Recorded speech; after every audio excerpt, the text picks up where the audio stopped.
the word I'm looking for. Okay. I think we're good to go now. Yep, there's all of our alerts. Right? There we go. Yeah. Okay. We're going to try this again. I think we're back. Oh, no, you're not on that one. All right. Here we go. So, man, this is a rough night. We are, it is, okay, we got to reset up all of our stuff. Got to reshare my watch party. Let me put this. Let's try this again. Yeah, thank goodness for my air card. Man. Okay, we are back. You can see we got a whole different background. We got a whole different thing going on. We are off Mac number 2 right now. And we are back here on Stu and Nunn. Sorry about that. The first Mac just crashed. I don't know where it went. It just dropped harder than a freaking Twinkie at a Weight Watchers convention. Either way.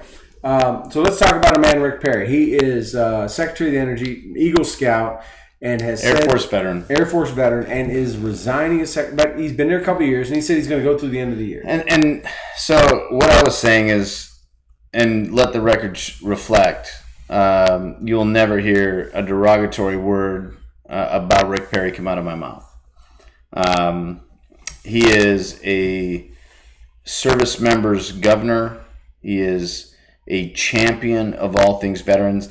I absolutely wish, and was disappointed that he was not selected as the Secretary of the Veteran Administration instead of being energy, although the choice energy was not a bad choice. Obviously, Texas, the most successful energy state in the history of the Union.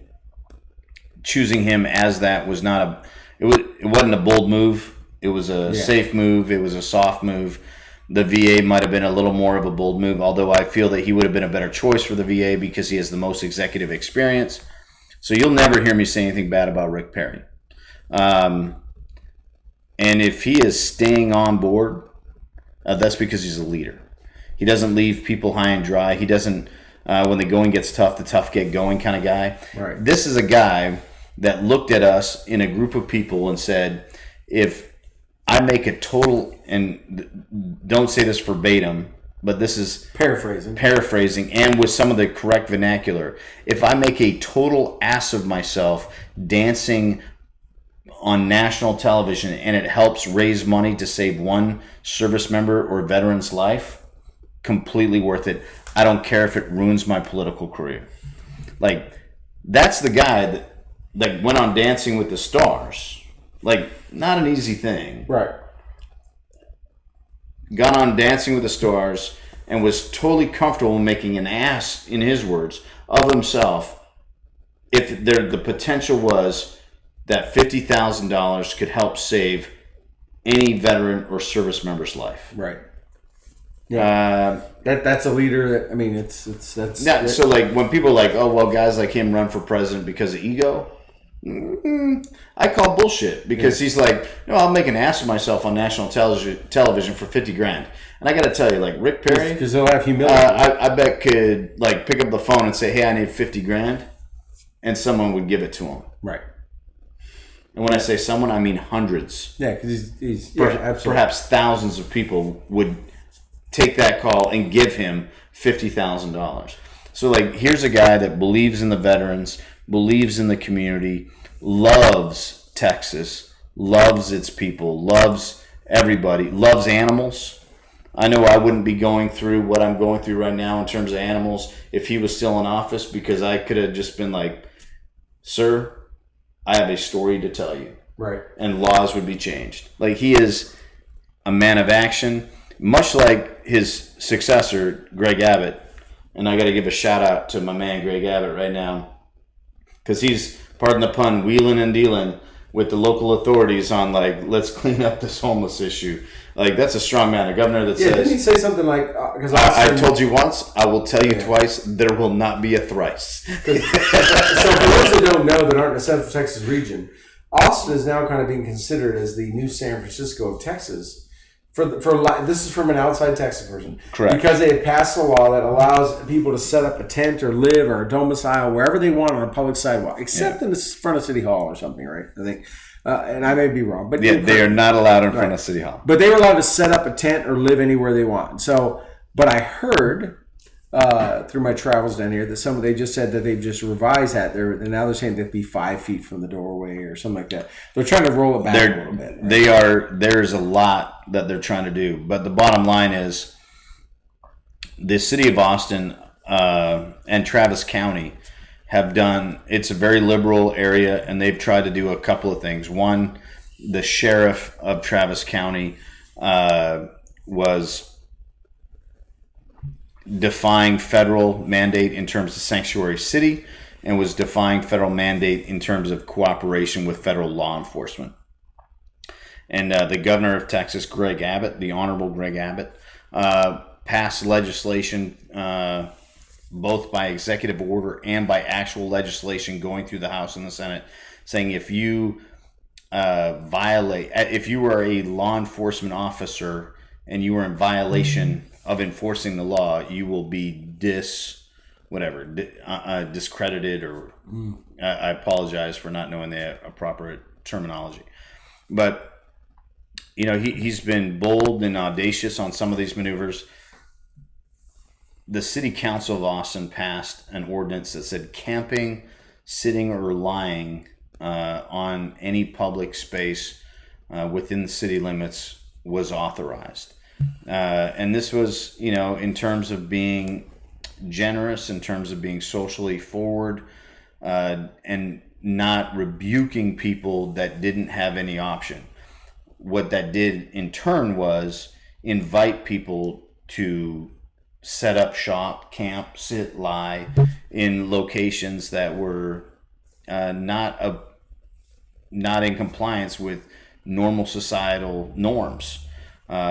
Interrupting businesses, and now we have feces on the sidewalks of what used to be a very nice downtown area, needles. Hence a lot like San Francisco. Very much like San Francisco. People living in bad conditions. An issue with the spread of typhus, an issue with the spread of forms of hepatitis. I believe it's A. I could be wrong, and any doctor, Mike, don't get mad at me if I said that wrong. But other communicable diseases and other issues, because these are very unsanitary conditions. And, you can drive anywhere around downtown Austin. You see people living in tents, mattresses literally on sidewalks and medians and just weird locations. And, it's not just an eyesore issue. It's an actual health issue. It's a health issue, absolutely. There's a lot to it. And the governor said, hey, either you're going to do something about it or I'm going to trump you. And I'm going to come in, pardon the pun, but I'm going to trump you, and I'm going to come in with all the assets I have to bear in terms of state agencies, not Texas, and we're going to solve this problem for you. Right. So, strong move on behalf. I don't see Governor Newsom in California making such moves. No. But he used to be the mayor of San Francisco. He did. He's proud. He's proud of that town. So, in fact, he's the reason the town is the way it is. He's definitely a big contributor. So I was just with some people the last couple of days from San Francisco. Interesting stories hearing them, and they live downtown. And last night at dinner with them at a great place called Lucy's Fried Chicken. Lucy's overlooking the lake. Oh, America. Yeah.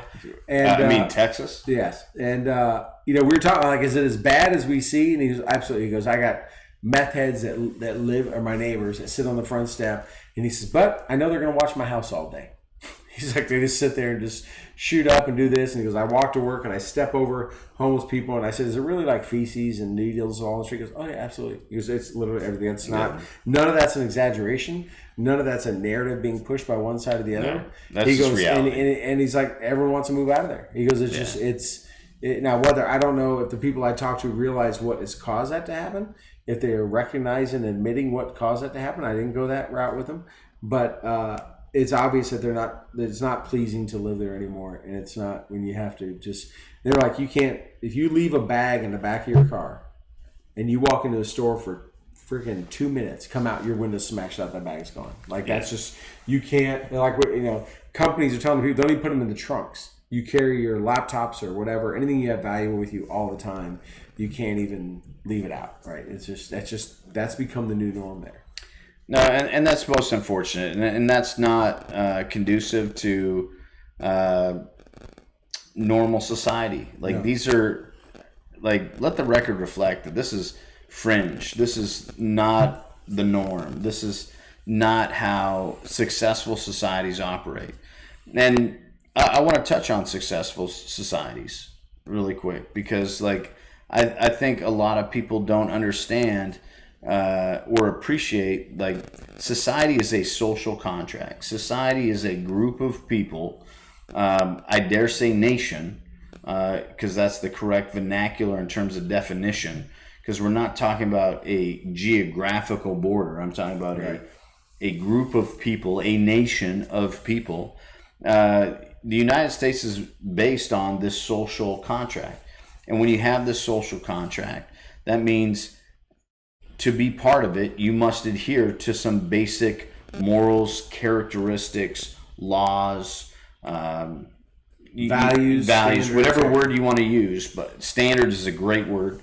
But that's part of it. And when you don't adhere to that, and when you violate such things, you have to understand that you are no longer welcome as part of it. That's the prison system. Like, you violate the standards, norms of values of society, you are removed from it, and you're put into a penalty box. If you're my boy hockey fan, like, you feel shame for a period of time. For more than 2 minutes, though. For more than 2 minutes. You're in there for a while. You come out, and then you, like, hopefully you're rehabilitated. You realize the loss of freedoms you have will motivate you to hopefully go along with the laws and rules and regulations. And the purpose of incarceration is just that, the loss of freedom. The loss of freedom is the ultimate lesson to respect societal norms. And that is the intent. And that is the spirit behind, like, incarceration. That's the spirit behind. It's not meant to go in and be retrained. I mean, they have they have opportunity to learn different things. The idea is to make life so difficult and painful and restrictive on you that you miss the freedoms that there is to be an American. That you're going to come out and say, you know what, I'm going to follow the law so I can enjoy living as an American with all the freedoms afforded to me. Right? That's.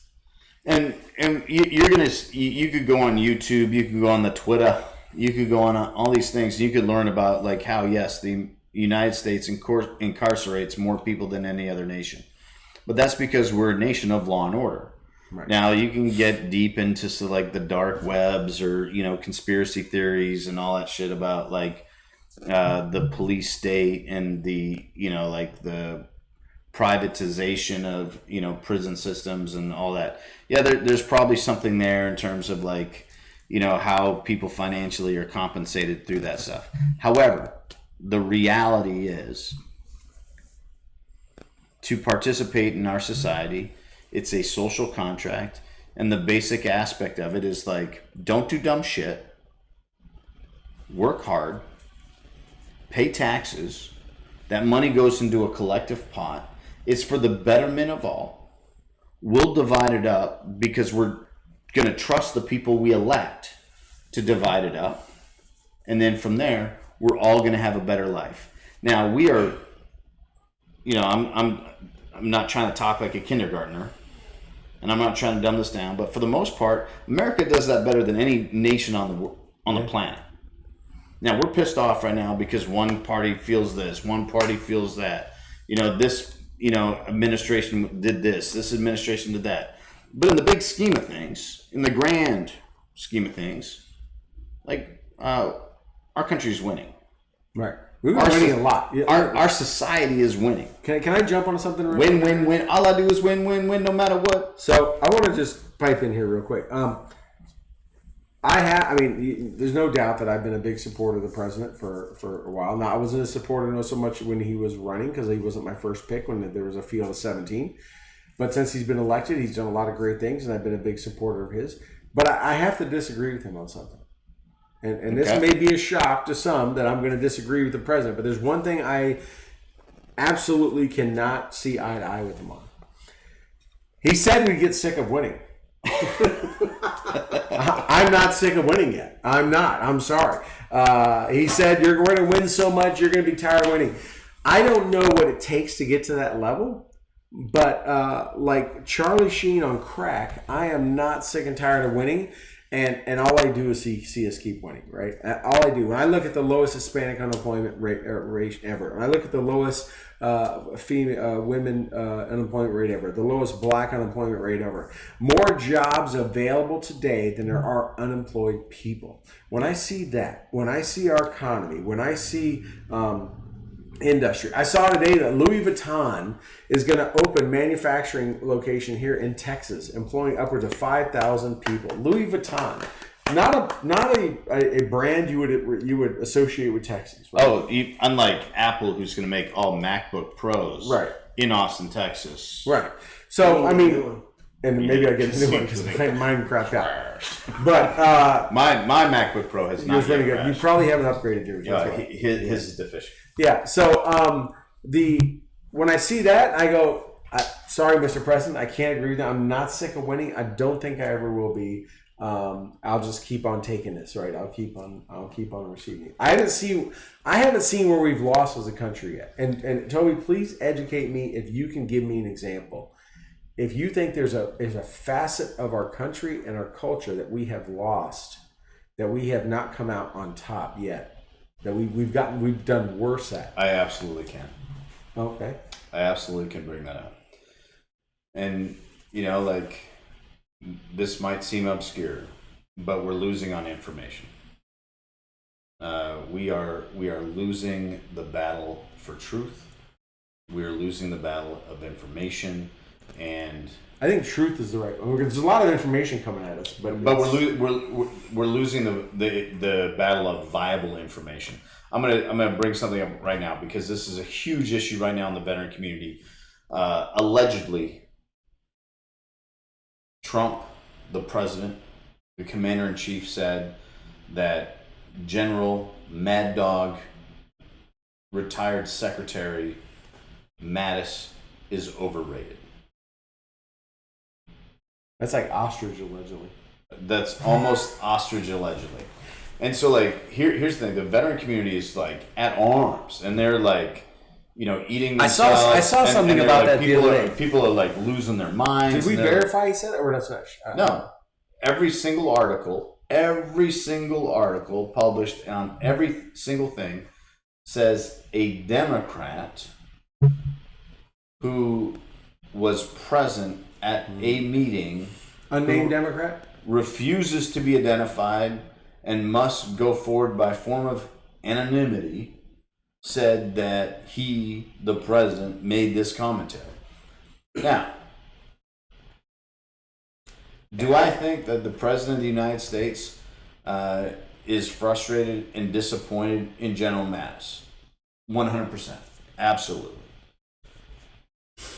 Do I think that means that he is a bad general? Absolutely not. Do I think the president thinks he's a bad general? Absolutely not. We can go back one administration, and we can go to a guy by the name of David Petraeus, who many did and still think is one of the most brilliant minds in terms of not just military strategy, but understanding socioeconomic and cultural aversions. Right. And, the founder of the coin, or whatever you want to call it, didn't see eye to eye with the president. And, lost his job. In fact, got caught up in a felony, like Snoop Dogg style. Like, he let he let someone over his shoulder that he shouldn't let over his shoulder. The over the shoulder boulder holder, big head, little head. Got him in trouble. But the reality is, there is no transcript. There's no accurate reporting. There's no substantiated reporting to say that the president ever said that. Right. Yeah, I saw a blip on that today. But the veteran community is up in arms. And in fact, more than the veteran community is up in arms because Mad Dog, a.k.a. Chaos 6, the Warrior Monk, is beloved among those that have been in things. But I gotta tell you, like, I'm gonna take a rash of shit because I'm an Army guy sitting here. What people are gonna say is bad mouthing The Godfather, but I know like an SF team / we'll say 2 that would say that he was tactically inept. Yeah. And actually proved it in court. A team that the folks were close to. And have been on the show. And, there have been action figures made about said guys. But look, people make mistakes. I mean, no general, no sergeant major, no special forces, no Navy SEAL is perfect through their entire career. Like no person is perfect through their entire career as an employee of a civilian company. You learn. You make mistakes. We learn from our mistakes. We don't learn from our successes. No. We learn from our mistakes. So Absolutely. People make mistakes. We get it. Sometimes the cost of those mistakes are lives. Sometimes it's financial. Sometimes it's just. What is this question? Oh, hold on. We got Rob. Are we losing the battle for information and truth? Or have we been able to cut through the bullshit and get more? Okay, so I see your point, and I raise you 10 points of bullshit. I believe that we've been able to cut through, and we've been able to, I'm not saying this is a viable source of information 85% of the time, Snopes or something like that. We've been able to go through and validate. We've been able to fact check. We've been able to, because now we have access. Like, we can be like, oh, so like no one in this situation, we're talking about Mattis. So no one else other than an anonymous person said they heard him say this. So like, we're able to as rational, reasonable. We have ways to verify and we're like, so no one is willing to put their name to it, and only one anonymous fictional person has said that this might have happened. Yeah. So you're absolutely right. We're able to cut through a lot of things. However, Elizabeth Warren's campaign recently conducted an experiment and made it very prolific and publicized it after the fact that they paid for and ran campaign ads that were factually inaccurate and fictionally based. Like, where Senator Warren's campaign endorsed Trump and ran political ads on social media applications, endorsing and condoning behaviors of the president. Like, if I was the campaign manager, I probably wouldn't have done that. I mean, like, what was the purpose of that? That was the first I've heard of it. The purpose of that was to prove that if you pay for an ad, it does not have to be vetted. It does not have to be actually correct. It does. There's not campaign finance. There's not campaign laws. What she was trying to prove is people are deliberately paying for advertisements that are misleading the public and giving them misinformation to influence an electorate. That's been going on in politics. Right. This is the entire Russian argument. Yeah. Right. So she paid money. Her campaign paid money to Mark Zuckerberg, which I think is ironic, to promote Trump based on her campaign to prove this experiment correct. So my rebuttal to you, my man, is that saying, like, while we are able to validate, verify, and kind of cut through certain information, we find ourselves being inundated with more information than we have to cut through. And so many people, and I gotta say, statistically, our demographic, and when I say our, I'm referring to age, and those one generation above us, do not read more than the headline. We are who clickbait love. Yeah. And because we're quick, we're working, we got things to do, we don't have all day to sit there, and we want bottom line up. And the generation above us, who are not as technically savvy as we are, we are not as technically savvy as those that follow us, will spread, will take and Let's not speak for all of us. I speak for myself. Bush League in it here. Let the record reflect that it's my computer and my system that's going right now. But off of my air card, yeah, because your internet sucks. Hey, whatever. You get what you shout out to Verizon. Sweet.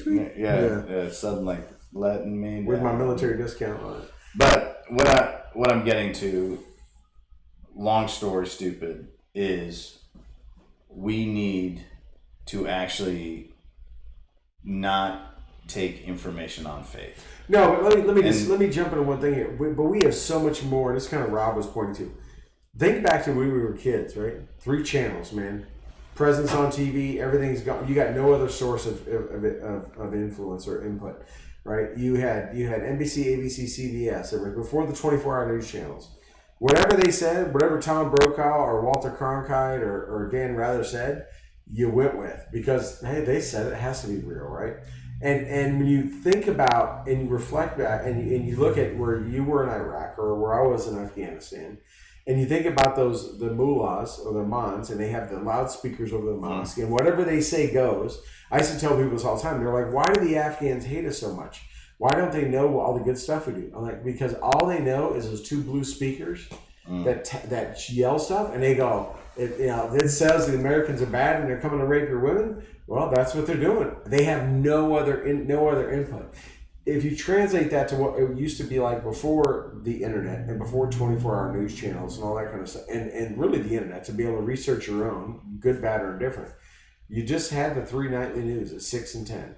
And whatever they said must be the way it goes, right? So we're not much different than the way people that are isolated from information today are, in the fact that they only know what they hear. They have no choice but believe it, because they have no counter message. At least we have. It's a curse, a double-edged sword.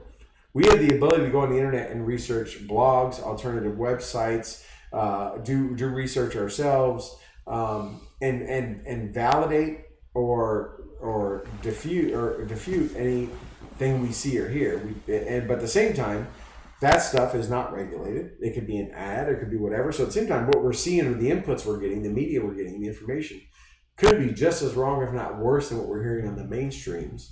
Or it could counter that, but it plays into the narrative we want to hear, so then we believe it. It's really a double-edged, right? It could be good or bad. So we talked about the Peter Jennings. We talked about the Walter Cronkites.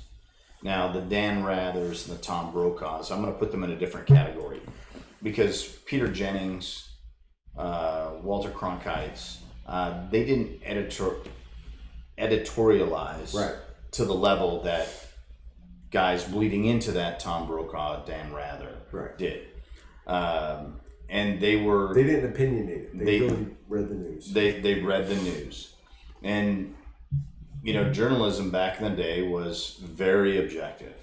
And now journalism, if I was to throw that in air quotes, it is not objective. It is...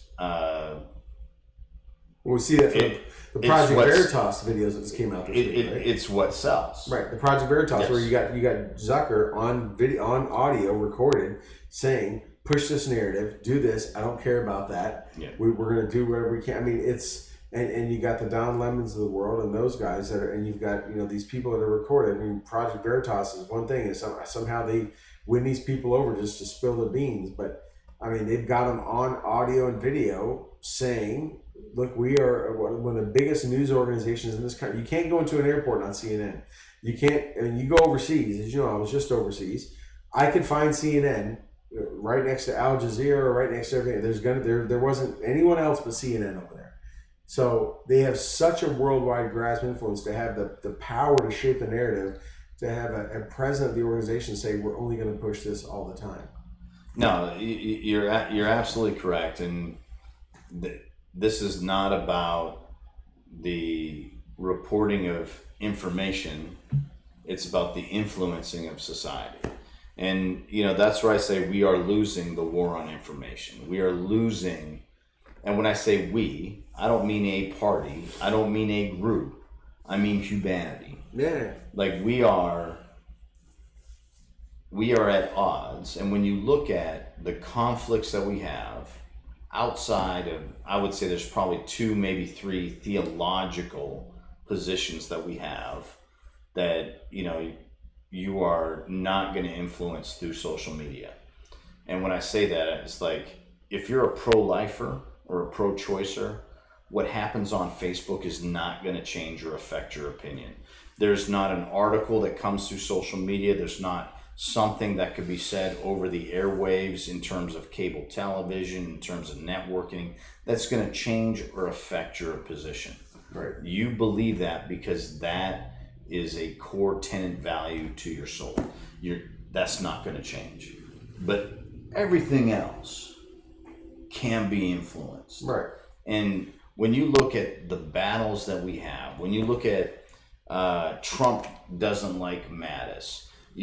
I started a thing on my personal Facebook page earlier this week about a United States Marine Corps veteran, combat veteran, that is being deported. The headline, they were like, well, we shouldn't deport someone that served this country. And it's like, well, what if the dude's an absolute piece of shit dirtbag that sold drugs, you know, conducted armed felonious robbery, and beat his wife? Because there's no job or career that makes you a saint. Yeah, like starting with preachers, right? Yeah, and priests, right? There's no career field that makes you immune to not being a faulted person. No, we're all sinners, you know, and we have to be accountable for what we do. These divisive moments, these things like this, you're red, you're blue, you're black, you're white, whatever it might be, these divisive moments are all being perpetuated and promoted by information that's inaccurate. Right. We are losing that battle. Now, you know, like there's some videos out there that have been edited in, you know, police situations that make a policeman look not good. They're Kentucky rifle ranges purported to be Syrian invasions. conflict. Yeah, no, like that is. I was leading up to that where I was going to be like, and people are taking video snippets and injecting them in with a different headline and saying, and this is the American broadcast company. Like, I grew up in a country where you had one channel. Yeah. You had CBC, the Canadian Broadcast Corporation. It was government subsidized, so state-run media. And I would say that I thought that they were more objective and probably are more objective than any network in America today. Even though they're a state-influenced thing. Right. Because they're actually like exercising journalism. There were times overseas that I felt Al Jazeera reported the news more accurately and more objectively than any American or European channel. Yeah. Because they were just like, hey, this is what we saw, this is what we filmed, and this is how we're gonna, you know, put it out on the wire. Right. Now, like this. That's why I'm a big fan of the BBC. You know, I like watching and listening to BBC because when I am traveling overseas or not, I mean, I can watch them and they project and report news so much more objective, so much more objectively, I guess, and say this is it, right? Yeah. And they don't. There are opinion shows there, and they're well known what they are. But there's no confusing when it's time to report the news. They're reporting the news, and that's all there is. And they report news that's important to the world. Not that it's important to the American consumer, right? Yeah, which is the big difference. And so here, like, I'm going to take that point and I'm going to raise you a Texan. And when I say I'm going to raise you a Texan, I'm going to raise you a Catholic, Irish, using a Hispanic name Texan. During the last senatorial cycle, election cycle, a young man from El Paso, Texas, named Robert Francis O'Rourke, aka Beto, ran against the incumbent Ted Cruz. Right. Tens of millions, I believe it was 78 or 79 million was the final number that was injected into that campaign to unseat in honestly like not the most popular Republican candidate in the history of Texas. Mm-hmm. I think most people in the Republican Party in Texas could have found a more suited candidate to continue that seat. However, you know, Ted Cruz has got a great ball game. He can ball with the best of them. He's like a great fadeaway jump shot. Bless his heart, his Twitter's solid. He does care about the people of Texas, and he does do his best to like serve the people of Texas. But they spent tens of millions of dollars to unseat him and create this us versus them. This guy is running for president now, and he's the most inconsequential presidential like candidate I've ever seen. I think and he's saying the most ridiculous and profoundly asinine shit. Since the days of Michael Young, there's not been a better example of someone that drinks their own Kool-Aid than Beto. I mean, he really does. Here's to you, Michael Young. Yes. Here's to you. But the drinks his own Kool-Aid. But, I mean, he gets up on these tables in front of 20, 30 people in a diner and looking down on them, obviously projecting this image, and wants to talk to them and waving his hands and all this kind of stuff. And he lost to Ted Cruz, like you said, was not a favorite amongst many people. He couldn't beat him even with the injection of millions from Hollywood and the support of millions of Hollywood. He couldn't even beat him. How do you lose something like that and think that I'm going to run for president? I knew I couldn't convince the people in my own state, but I'm sure I can convince all of America that I'm the right person. And you know, against someone that's probably that's disliked even more than Ted Cruz was by some people, right? How does he think he's going to stand a chance? Well, this is how. Unless he drinks his own Kool-Aid. And this is the war on information, and I raise you a Texan. Because people respond. 80 million raised by Beto, as reported by our unpaid producer behind the scenes. As people get behind this guy, the media got behind him, Beyonce got behind him, Ellen DeGeneres got behind him. The list goes on of people that endorsed and got behind, put money in, and promoted this guy because that was the agenda. The agenda was, we have to win this state. So this is our guy. He's going to get out there. He's cool. He's riding skateboards. His campaign signs look like Whataburger ketchup things. And if you're in Texas and you don't like Whataburger ketchup, shame on you. You know, like, there are... No, like, it was brilliant. Brilliantly constructed, brilliantly directed, brilliantly executed. And now that he actually has to, like, campaign and speak to the American people, I mean, here's a guy that and he was the media's darling. He led the news cycles nationally on a state senatorial election. Right. Beyonce, she's like got the Beto shirts, you know, they're tweeting and all this stuff. And now he is the punchline, if I may, of CNN. If I may, he was the unicorn of the Democratic Party. The unicorn. He was this fantasy thing that everyone thought was going to be great. It was going to be awesome, and this thing that everyone always wants after that really doesn't exist. Right? Yeah. And that's the best way I can put him, is the unicorn. He's an example of, back to your information comment, of how we're not losing some of that as well, because information came out that he probably didn't want to come out, but it came out anyway. And I think just as much of the media and the information that we're getting, whether it's inaccurate or whatever, is just as much that we're not getting that is as important as anything else. So yeah, I absolutely see your point, and I think, you know, like, there's some validity to that.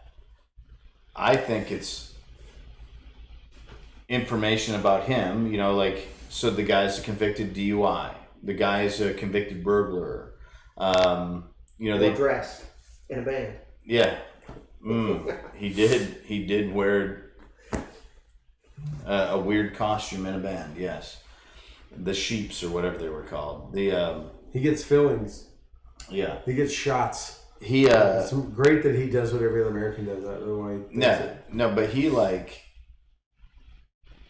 he sold himself to America as like this everyday person, but the everyday person isn't getting DUIs. The everyday person isn't being convicted as a burglar, and the everyday person isn't asking homeowners to give up their right of self-defense on behalf of a burglar. Right. That might be acceptable in other locations. That's not acceptable to the demographic and to the constituency that he represents. And or to most of America. They squashed that information and they promoted him knowing that information, that he was a convicted burglar, knowing that he was a convicted DUI guy. Like, they ignored those facts so that they could push their agenda, because the agenda was more important than the facts. Right. He can't even pass a background check to take the weapons from these people. No. Yeah. No. And the whole hell yeah, we're gonna take your weapons. Hey, that's a great soundbite to give you 15 seconds. That is a phenomenal soundbite, and NRA television, and a great way to generate memes. And the NRA television are loving you, and every firearm producer in the United States wants to clean you up, take you home, and adopt you.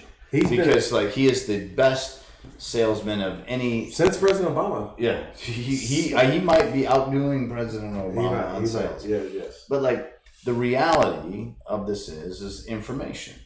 Yeah. And then you have we talked about it before we came on air. We talked about the debates, last night or 2 nights ago, and there's an Army veteran on the Democratic ticket currently that is far more eloquent, far more prepared than the front runners, and clearly better prepared to lead the nation, that the media are stifling because they don't want her message to get out. And it's amazing how corporately driven that is, because here you got an ethnic minority, a gender minority, a veteran, a successful congressperson, not one or two terms. Yeah. And 8 years in Congress doing wonderful things, that's been able to work on both sides of the aisle. Is considered more of a centrist than anybody. Running, and the news channels, CNN specifically. And did I say that she's appealing visually? And the reason I say that she's appealing visually is because, let's look historically at JFK. Let's look historically at Barack Obama. Let's look historically at George W. Bush. Let's look historically at younger presidents. And when I say younger presidents, I mean people that had a Vanity Fair sex appeal. Right. And she has that. And they're stifling her because she is not what they want. Well, and when I say they, it's she's not. She doesn't support their narrative. Yeah. She will. She is not going to discredit her military service. She by being a military veteran who's proud of her service. Sadly, goes against what many on that side feel is important or believe. And and she's, like I say, she supports several of the minority groups if you order classifications, but she doesn't toe their party line. She's willing to reach across the aisle and compromise and work with folks and all that kind of stuff, and that doesn't go along with them, because sadly, if you in any way agree with or work with or condone anything that the president says or does, you're an enemy of them.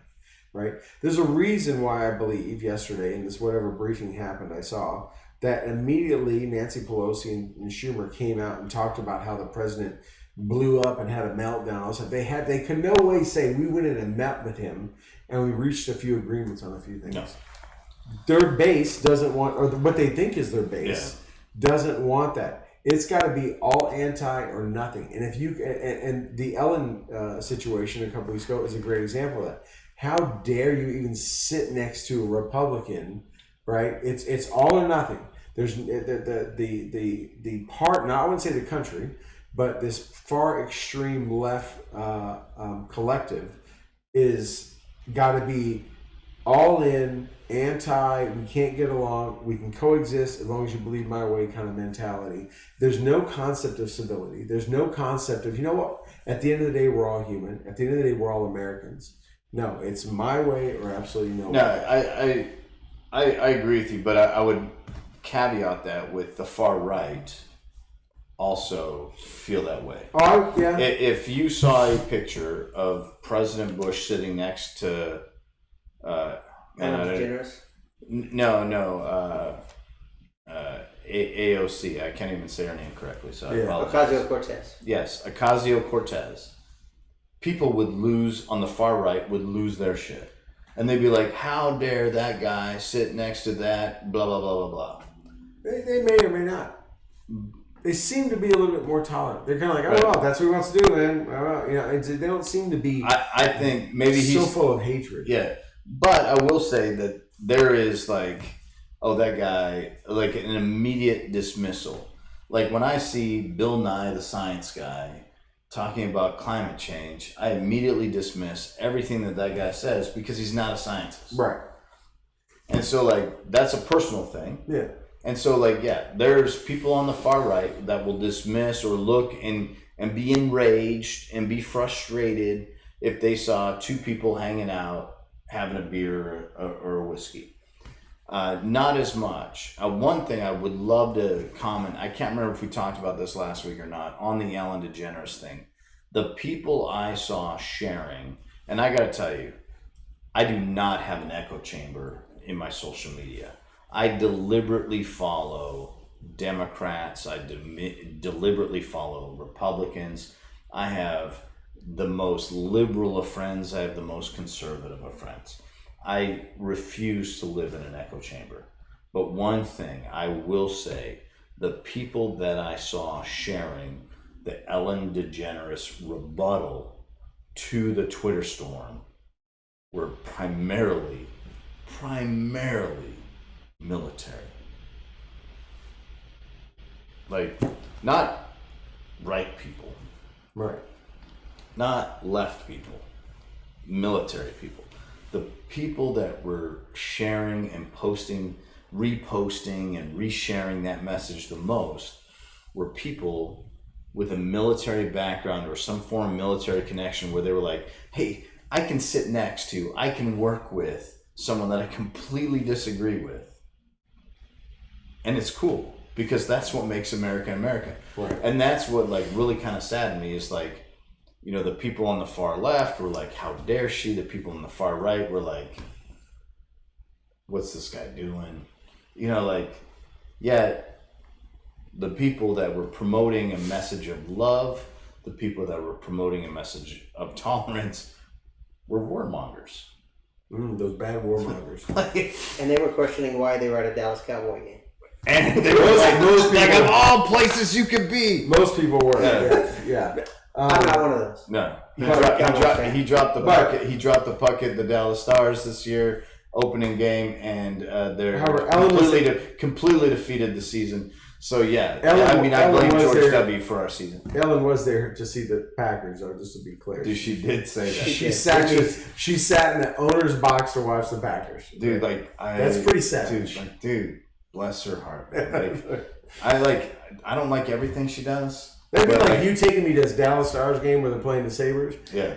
And I walk up in the Dallas Stars owner's box with my Sabres jersey on, my Sabres hat, be like, go Sabres. Hey, thanks for the seat. Thanks for the free drinks. I'm just like, showing my age, but I did go to an Oilers game and rooted for the other team. Because I grew up in Houston. What? You should. Oh! I thought. No. I thought you said Arlington Oilers. I was about to go around him. But you should have been rooting for the House of Pain. Why were you rooting for another team? You should have been rooting for Earl, the man Campbell. He wasn't there. I was about to demonstrate why hammer violence is more dangerous than rifle violence. I don't want to get into. I thought you were talking about Edmonton Oilers. I don't want to get into how there's a line in the sand. Yeah, we're not going to talk about how the Sabres are number one in the NHL right now. Yeah, no, we can talk about. We will talk about. We can talk about it. We can talk about Dallas Stars or. We may not be number one. We lost to Anaheim last night. That was pretty good. 5-2. Well, bless their hearts. But anyways, hey, I want to. Speaking of Anaheim, speaking of California, watch this transition. Let's go. I want to talk about our good friend Gina Lease. Oh, this is horrible. So I know we've been going for a while here, but I want to hit on this topic for those that are still tuned in or those that are listening after the fact. I hope you stay tuned in. So Gina Lease is a. If I can't, I don't know how to use the term dear friend more than I can say it 7 times over. Dear friend.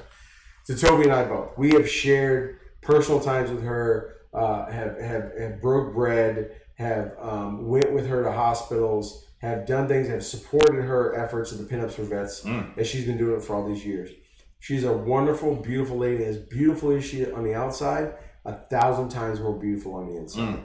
She has given up and sacrificed and done so much for our military community without ever being a military person herself. And she has this drive. She was just featured by Mike Rowe on his show on Facebook. Yeah. She has been returning the favor. She's Mike been Rowe on Facebook Live. Yeah, she's been on Gene Simmons' Family Jewel. She's been on Oprah, where Oprah gave her a car. She sold an auction to raise more money for her nonprofit. She didn't even keep for herself, and she has been recognized all over the world and done several things, and has been to hospitals from the Buffalo VA to San Antonio to Seattle, you name it. Not all 50 states. No, she's still working. She's getting closer. She's still working. I think Mike Rowe gave her a check of $30,000 to help her get towards that even closer, because that's her drive, right? And if you don't know anything about Gina or know about Pinups for Vets, go check out pinupsforvets.com. But so she was recently trying. She just put up a post. Her and I were talking a couple of days ago. She was so upset. I think she needs someone to vent to, and unfortunately, I was on a plane, so we're just doing it via text. And she was looking to go back to the San Diego VA for the 3rd time. A VA hospital that has a very heavy of a demographic in that locale, very heavy military, right? Mostly Navy and Marines, but very heavy military. San Diego's a great place. You've never been there. The weather never changes. It stays 70 degrees year round. It's an awesome place to live and retire. But she wanted to go back there for the 3rd time to visit the vets. She had 8 or 9. A lot of her Pinups for Vets girls, calendar girls, are all vets now themselves. Like every one of them is all vet. Gina's like maybe one of the few that isn't a vet. She is the only one that's not. They're all veterans. They're all women that have served our country. A lot of them in combat, if not all of them in combat. And they get all dolled up and they get into the 40 style pinups, and they were going back to the San Diego VA for the 3rd time to visit veterans in there of all ages, of all wars and generations. And after getting approved and getting it all done, a new head of volunteer services called her up and told her they were disinvited. They couldn't come there. Days before. And this lady, she's a new lady and head of volunteer services. Her excuse was that she was afraid they were going to get catcalled and disrespected, and that's the reason why she couldn't let it happen. Now, this is a hospital. Gina's probably been to 30-something VA hospitals around the country, probably around 30-something. Oh, I bet it's more than that. And she's been to this one 2 other times. And the feedback, and having been personally with her at Walter Reed, I've seen it. The feedback she gets and everything, and the respect she gets, and the smiles, and the stories. I mean, we've had her on the show a couple times. And the last time she got into a couple stories, and we said, Gina, we got to have you back on, because she just has stories galore about the effect it has not only on her and her fellow veterans that do this, but more so the veterans in the hospital, is so outweighs and is so far above and beyond anything they could ever imagine. But not once have they ever been disrespected, catcalled, humiliated, or anything. So this new chief of this new person in charge of volunteer services is not allowing them to come because their excuse is, and I say excuse because I think it's a weak one. I don't think this is the reason. I think there's a hidden agenda or something. Is that no, you can't come because I think you're going to be disrespected. That's one. It says 2 things, and this is what Gina and I were talking about the other night. One, what does it say of these women who are veterans, how they can handle themselves? But more so, what are you saying about the veterans? These aren't degenerate heroin addicts on the street corners of San Francisco. These are how little do you think of them that you think they would be so disrespectful and so crude and mean that they would act in such a certain way? It actually speaks more negatively about them than anything. So what you said is and you're absolutely accurate, except in who it belongs to. You said how little they think of them. That's not to the veterans representing Pinup for Vets, and that's not in representation to the veterans that Pinup for Vets service. It's in reference to themselves. How little do they think of themselves? This lady, that's the new head of volunteer services for the San Diego VA, is looking at this in a very selfish, superficial way. Mm-hmm. That she's like, these are attractive women, they're movie stars, because some of them actually are. Yeah. You know, like when we're talking about Shannon Corbeils, we're talking about Jen, and we're talking about like actual people on the big screen, on the little screen. Like, you know, these are not just random. Yeah. These are accomplished, delightful, educated, well-spoken women, empowered women. This is not like, hey, I'm gonna dress up, look cute, and like, you know, like Minnie Mouse. There's no duck faces going on. No, this is, and these girls provide not only a moment of morale. Let's skip ahead and look at how they spend their money. So if you go to pinupforvets.org, you will see, and you can click on what they do, how they do it. And one of the things you'll find is they donate money or equipment. They raise money to buy supplies and equipment. It's not so that they can have nice dresses. You know, I think she's over $60,000 in equipment. It's much more than, it's actually much more. Probably might be more. But I know one piece of equipment that costs $60,000 donated to the VA. And the VA couldn't afford it. And I will say that there's been money donated to that VA, right? So like, here's the thing: this person thinks so less of themselves that they see these beautiful, empowered, strong, educated, accomplished women coming out to share delight, and they royally feel inadequate. Yeah. You know, like we saw this, and you know, I was the executive director of another organization at the time, a great organization, and you know, we were endorsing and supporting Gina and her team in her thing. This is years ago. Yeah. And what it basically boiled down to is like petty, immature jealousy, superficial, and they failed to see the joy that these girls, ladies, women bring to their visits and what they offer in terms of financial therapeutic care. And like, when I say therapeutic care, I'm not talking morale. I'm talking about robotic instruments to improve the quality of life of veterans, to improve the physical therapy equipment, all that kind of stuff that the VA can't fund or get funded. Right. That Gina and her organization are out there selling calendars and T-shirts. Yeah. The profits they raise from that, they turn around and give right back in equipment and things that are tangible to the different VA hospitals based on their needs. Yeah. No, like here is Gina is one of my favorite stories, because here's a girl, UCLA graduate. You know, worked hard, got through UCLA, worked as the night manager of a major hotel, and lived a secret life, doing this stuff on the side, gets dimed out and gets put in the national spotlight due to Oprah.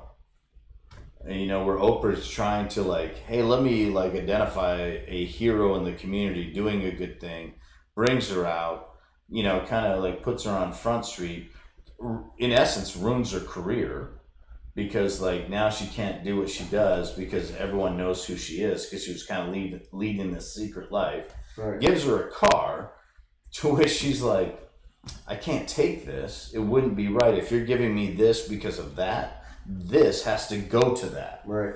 Auctions it off, and I believe it was Volkswagen Bug. Volkswagen right? It was Bug, a yeah. brand new from Volkswagen. It was like a special edition, you know, through Oprah. She like gets rid of it, and she does this stuff. And we've watched her struggle. We've watched her work hard. We've watched her try to travel the nation and do this stuff. She's created a revenue stream through the fundraising of the calendars.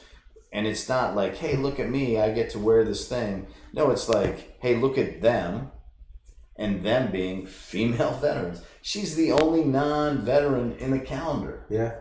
And she doesn't even participate in the calendar anymore. She's in one or two pictures. She's a token appearance. Yeah, she's on the cover usually sometimes, and she's in one month, and that's it. The rest is all vets. She was the only one. She doesn't even want to be part of that. Yeah, she was the only one the first couple of years, and she built the following and the popularity of it, where she got vets to do it. Not just vets, celebrities. Yeah, some celebrity vets, but like she had Shannon Tweed up in there. Right? Like, hey, hey guys, Shannon Tweed, if you're our, yeah. I mean, you know, she has. Rob, our unpaid producer, just smiled. He doesn't smile much. He does. We said Shannon Tweed. He got a slight. He's a Kiss fan too, probably. I mean, she is, and you're right. She doesn't even want to be part of it anymore. She does this. She's built the momentum behind it that it is almost an engine running on its own. And the bottom line is, it's not to raise the money all the time. So it's to bring the smiles to these vets. Some are World War II. Some are no war. Some are just veterans. That's the only place they can go is a VA hospital. Some are Iraq vets, Afghanistan vets, whatever. She brings a smile. They may have no family left. They may not have any family ever, or that just ignores them and doesn't come around. And she brings in these young ladies, and when they and Gina's told us about this. When those veterans, male and female both, because they go visit female veterans too. Oh, absolutely. And they realize these young, beautiful women are also veterans, that they share that, for lack of it, I'll just use the generic term, the brotherhood, and it could be brotherhood or sisterhood, that they've went through the basic trainings, they've chewed some of the same sand, they've experienced what it's like to walk in the gates of hell, and now these women are here to motivate them and cheer them up. How she has talked about, and we've known that they open up, and they sometimes they get to help release the demons. Yeah. Sometimes it helps them deal with what they're dealing with. They realize they're not alone, or that there's hope in their life, or that, you know, someone cares about them. There are so many positive stories that come out of this, that to refuse her the ability to bring that joy to even one veteran in the San Diego hospital, in my personal opinion, is absolutely criminal and apprehensible, and is not inexcusable. So first of all, we're saying her, and that's because we have this deep personal connection to her. It's not her, it's them. Yeah. And two, like, you go to their Facebook page, Pin Up for Vets, and you can see a video that happened just the other day in an airport that she's not even part of. When I'm talking about I mean Gina, with their ambassadors, as they call them, they're veterans that are, you know, in their 40s attire, their pinup attire, greeting Honor Flight. And if you've ever participated in anything to do with Honor Flight, it's one of the most powerful moments of your life if you get to be involved in it. And what Honor Flight is it takes Korean veterans, World War II veterans, and takes them from their location to primarily Washington, D.C., so that they can go see the national honors to them. The memorials and the stuff memorials, that they probably never had a chance that to see. They would not get a chance to see. And this is like a most impressive thing. You know, this is like an entire chartered plane. Yeah. You know, where, you know, it doesn't matter what your disability, doesn't matter how many wheelchairs.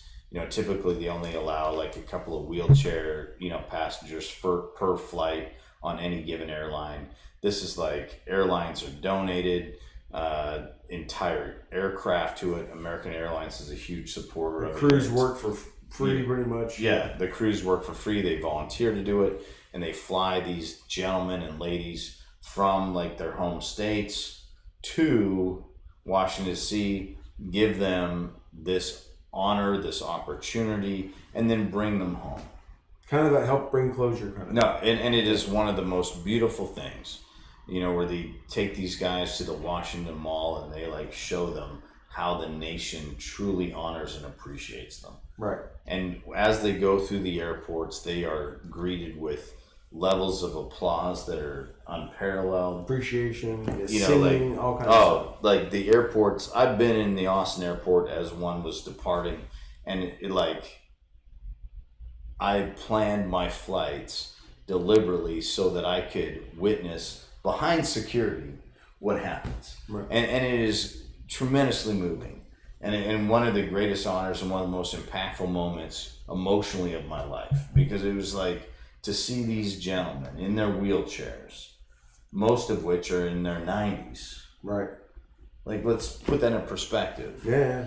Being wheeled and being applauded, being honored by people who have no idea what their name is or what they did. Right. But they know that in 1943, 1944, 1945, 1939, 1940, this guy, this woman walked away from everything at the call of the nation. Not volunteered. Yeah. Abruptly dropped what they had and ran to the call of the nation and did this so that we have this. And came back and lived their life, and probably a lot of them never talked about it. Never played the victim card. Never said you owe me anything. Not once.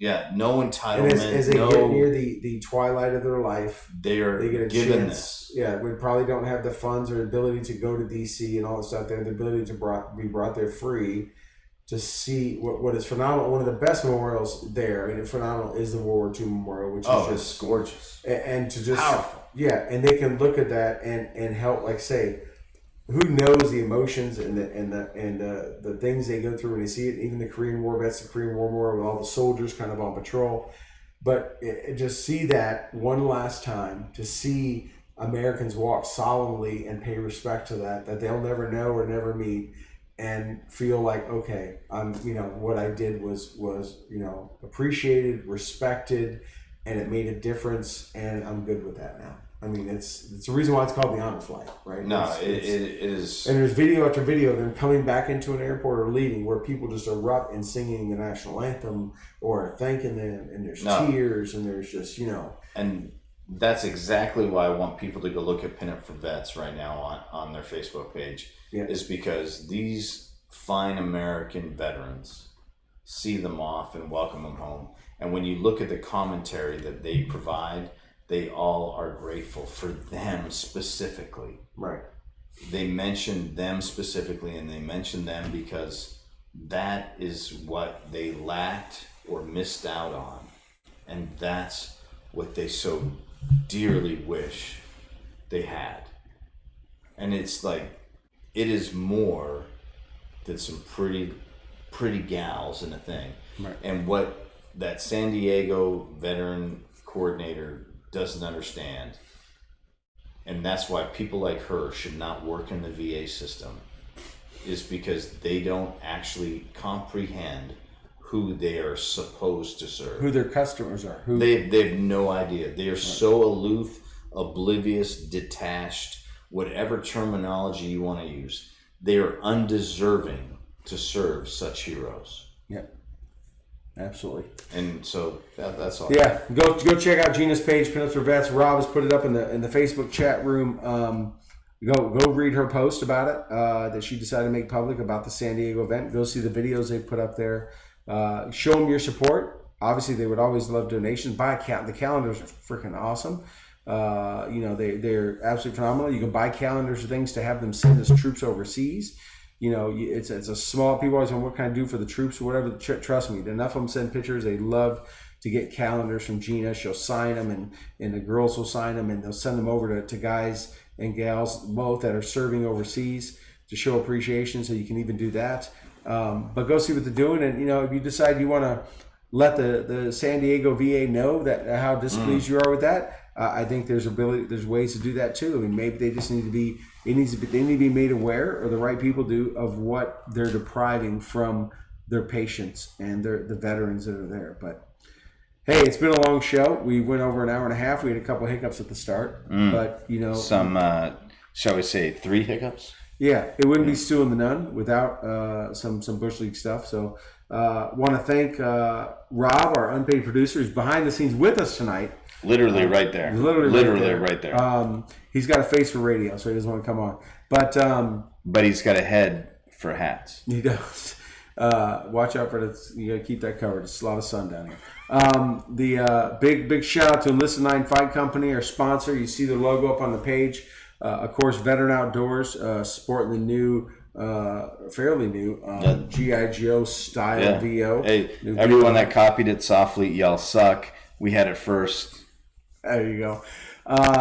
So down here in the Southern Studio, glad I could be here with my brother from another motherland, Toby. This is Stu. That's a Nunn. And thanks for tuning in. Thanks for giving us your Thursday night and for joining us. We appreciate you. It means more than you'll ever know.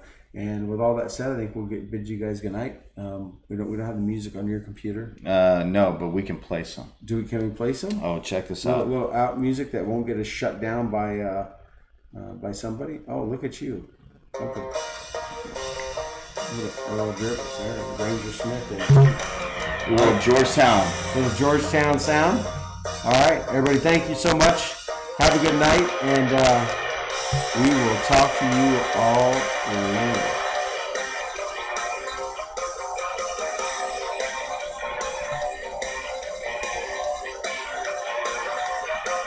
Got my one strap snapped on my Liberty bibs, white Levi Garrett packed between my lip and my gun.